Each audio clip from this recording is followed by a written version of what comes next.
లేదు ఇక్కడ, మా అందరినీ అంటున్నాం. ఎందుకంటే ఇలాంటి సమయం, ఎలాంటి క్లిష్టమైన కష్టమైన సమయం కాబట్టి నిత్యం విమర్శించే మోదీ గారిని విమర్శించే నాయకులు కూడా ఈరోజు ఆయనకు మద్దతు తెలుపుతూ ఉన్నారు. దేశం అంత ఏకతాటిపైకి వచ్చింది మొట్టమొదటిసారి.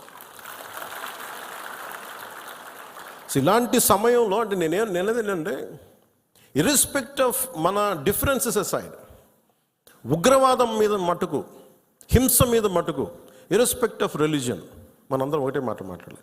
దీంట్లో మాట్లాడితే ఓట్లు పోతాయా, దీంట్లో మాట్లాడితే ఓట్లు వస్తాయి, ఇవన్నీ ఆలోచించకండి.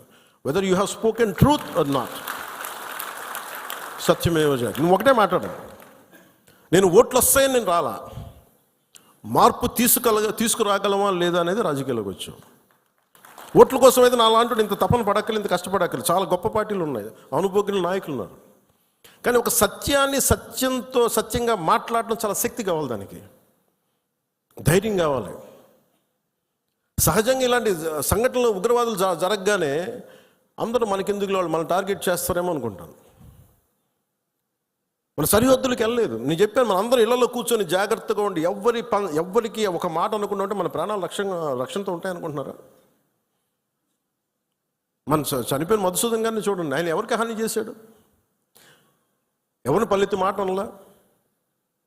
కుటుంబాన్ని తీసుకెళ్ళి కాశ్మీర్ వెళ్తే ఎక్కడ కాల్ చేశారు. He was targeted as a Hindu. ఇది ఎక్కడో కూర్చోబెట్టి మత సామరస్యం చాలా చాలా అవసరం ఈ దేశానికి. చాలామంది మత కలహాలు క్రియేట్ చేయాలనుకున్నా కానీ కొంతమంది చేస్తుంటారు. దాన్ని మీరు అడ్డుకోవాలి. మీ కళ్ళ ముందు ఒక సంఘటన జరుగుతున్నప్పుడు మీరు అడ్డుకోండి. అది ఎవరైనా సరే, ఒక హిందూ కావచ్చు, ముస్లిం కావచ్చు, ఏమది తప్పంటే తప్పని చెప్పండి. మీరు ఆ ధైర్యం కావాలి మీ అందరికీ. ఎందుకంటే ఆ ధైర్యం లేనప్పుడు అప్పుడు మన పొలిటికల్ పార్టీగా మనం ఉండడం అనవసరం, ఒక పొలిటికల్ పార్టీ మెంబర్గా ఉండటం కూడా అనవసరం. హార్ష్గా చెప్పమని నేను చెప్పట్లే, గట్టిగా తీవ్రంగా చెప్పమని చెప్పట్లే, కానీ ఇబ్బందిగా ఉంది నువ్వు చేసే పని చెప్పాలి. కష్టం తెలియాలి కదా. ఇది మటుకు మనం నిర్ణయించుకోకపోతే మీరు అందరూ అసలు ఓటు వెయ్యను ఏముంటుందని, అసలు నాయకుడు కానోడు కూడా, ఇంట్లో సోఫాలో కూర్చొని కదలని వాడు కూడా, సార్ ఇది సెక్యులరిజం కాదు సార్, ఇలా మాట్లాడకూడదు అంటే ఏంటి? అంటే ముస్లిం కాని వాళ్ళు చచ్చిపోతేనే మాట్లాడాలి సెక్యులరిజం అంటే? హిందువులకు జరిగితే మాట్లాడకూడదా? That can be defined as secularism. ఇది సమస్య మన దేశంలో. అందుకని ఇలాంటి ఈరోజు నాయకులందరికీ, మన జన సైనికులందరికీ కూడా, అందరికీ కూడా నాకు ఒక విన్నపం ఏంటంటే, సెక్యులరిజం అనే పదానికి మీరు ఈ పడికట్టు డెఫినేషన్ మీరు తీసుకోకండి. ఇది మటుకు మీరు చాలా చాలా స్పష్టంగా తీసుకోవాలి. నేను చాలాసార్లు చెప్పాను, ముస్లిం సమాజంలో చాలామంది వచ్చి అడిగినప్పుడు, మీకు ఏదైనా ఇబ్బంది వస్తే మొట్టమొదటి గొంతెత్తేది నేను, మీకు గుర్తుపెట్టుకోండి. కష్టం వచ్చింది ఎందుకంటే ఎందుకంటే నేను ఏం మాట్లాడుతున్నానంటే, సార్ ఇది మనందరం ఇక్కడ మనం పాకిస్తాన్ ఇస్లామిక్ రాజ్యం, అది the announced Pakistan is an Islamic nation. But India is not a, మనం చెప్పుకోవచ్చు కదా, this is a Hindu nation చెప్పచ్చు కదా. మనం ఎందుకు చెప్పం? మన మూలాల్లో మతం అనేది ఒక విధానం అంతే. అందుకని మనం ఇప్పుడు చెప్పాల్సిన అవసరం లేదు. అంటే ఈ సందర్భంగా ఇది ఏ భాషలో తర్జుమా చేసుకుంటారో తెలియదు, ఇది కాశ్మీర్ దాకా వెళ్తుందో ఇంకొకటికి వెళ్తారో తెలియదు, కానీ ఒకటే ఉగ్రవాదులకి ఒకటే సందేశం, ఇది వరకు లాంటి భారతదేశం కాదు, ఇది కొత్త భారతదేశం. అది ఎందుకంటే మేము చాలాసార్లు విసిగిపోయి ఉన్నాం.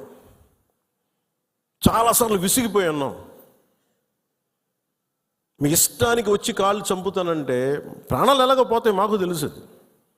As well as will fight and let our life go. దాన్ని సిద్ధపడే వచ్చాం రాజకీయాల్లోకి. ఉట్టిన ఎందుకు వస్తాం? పదవులుగా? పదవులు లేకపోతే మనకి ఏమొస్తుంది? ఇంకా బాగుంటుంది పదవులు లేకపోతే, స్ట్రెస్ ఉండదు.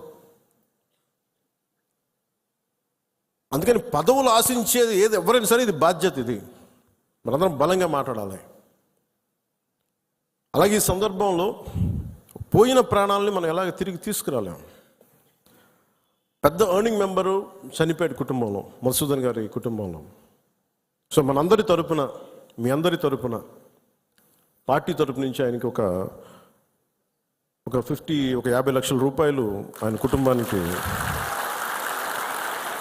అందజేస్తున్నాను. అని నాకు ఎప్పుడు డబ్బులు అనౌన్స్ చేయడం ఇబ్బందిగా ఉంటుంది.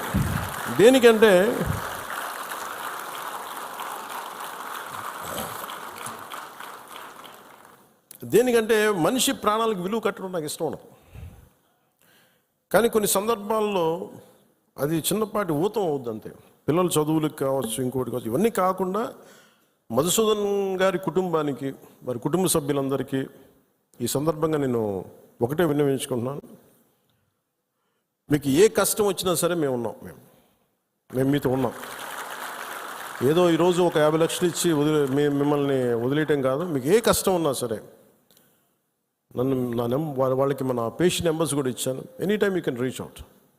మీకు ఏది అవసరం ఉన్నా. ఎందుకంటే చెప్పి రావు ఉపద్రవాలు. అని నాకు ఏమనిపించిందంటే, ఆ పిల్లోడిని మాట్లాడుతుంటే, మధుసూదన్ గారి కొడుకుని చూస్తుంటే ఒక్క సంఘటనకి పెద్దోడు అయిపోయాడు అబ్బాయి. 10 ఏళ్ళు ఏజ్ వచ్చేసింది. 10 ఏళ్ళు ఎంత ఉంటాయి అంతే, 10-11 ఉంటాయి అంతే. ఒక 20 ఏళ్ల కుర్రోడు ఎలా మాట్లాడుతాడో అలా మాట్లాడుతున్నాడు అబ్బాయి. ఒక చిన్నపాటి సంఘటన చాలు. నేను చాలాసార్లు అనుకుంటాను, పాలిటిక్స్లో రాకముందు రిస్క్ అది ఇది అనుకుంటే నేను అనుకునేవాడిని సింపుల్గా రోడ్డు మీద వెళ్తుంటే కూడా చచ్చిపోవచ్చు కదా. As well as you embrace an ideology. ఒక భావజాలాన్ని పట్టుకోండి. దానికోసం చనిపోతే మంచిది కదా, ఉత్తి పుణ్యాన్ని చచ్చిపోవడం కంటే కూడా. ఇక నాకు మొన్న నా కొడుకు ఒక ఫైర్ యాక్సిడెంట్లో చిక్కుంటే నాకు అనిపించింది. సింపుల్ సమ్మర్ క్యాంప్ అది. ఫైర్ యాక్సిడెంట్లో చిక్కుకుంటే పక్కన ఉన్న ఒక బిడ్డ చనిపోయింది. ఇంకో పక్కన ఉన్న బిడ్డ మొత్తం కాళ్ళు చేతులు మొత్తం కాలిపోయినాయి. వీడికేమో లోపలికి అంతా ఈ కొంత ఫస్ట్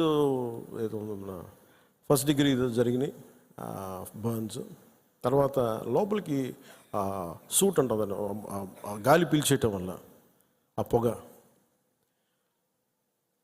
నా కొడుక్కి అర్ధరాత్రి పూట లేచి ఆ మేడపై నుంచి పడిపోతున్నట్టు కళ్ళు వస్తాయండి. సైకాలజిస్ట్ చూపిస్తున్నారు ఇప్పుడు. అలాంటిది మధుసూదన్ గారి పిల్లల్ని చనిపోయిన ఇన్ని కుటుంబాల తాలూకు మీరు వాళ్ళు ఆలోచించండి. వాళ్ళు పడుకుంటే నిద్ర పడద్దా? తుపాకులు వస్తాయి, తుపాకీ చప్పుళ్ళు వినిపిస్తాయి, భర్త హాహాకారాలు వినిపిస్తాయి, తండ్రి ప్రాణాలు కోల్పోవడం వినిపిస్తాయి. ఎంత ఘాతుకం అది. ఒకటి చనిపోవడం, ప్రాణాలు కోల్పోవడం ఒకటైతే, మానసికంగా దాన్ని తేరుకొని బయటికి రావడం చాలా చాలా కష్టం. అందుకని ఇలాంటి పరిస్థితుల్లో చనిపోయిన 26 మంది మరోమారు నా సంతాపం తెలియజేసుకుంటూ మనస్ఫూర్తిగా వారందరూ వారి అందరి కుటుంబాలకి దాదాపు మీకు